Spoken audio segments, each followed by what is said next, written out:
Hey tech friends, got some news for you. If you're managing Windows 10 devices in a business setting, Microsoft just rolled out its very first Extended Security Update, or ESU, known as KB5068781. But there's a catch. Many corporate users are hitting a wall, with the update failing to install and throwing an error code 0x800F0922. The update seems to install, but after a restart, it just rolls back.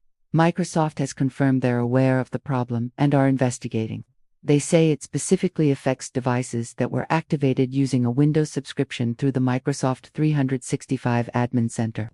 Unfortunately, there's no official fix or workaround just yet. On top of that, some admins are reporting that their licensed devices aren't even being prompted to install the update at all. It's a bit of a mess for IT departments right now. We'll keep an eye on this and let you know when a solution is available. Stay tuned, and thanks for watching.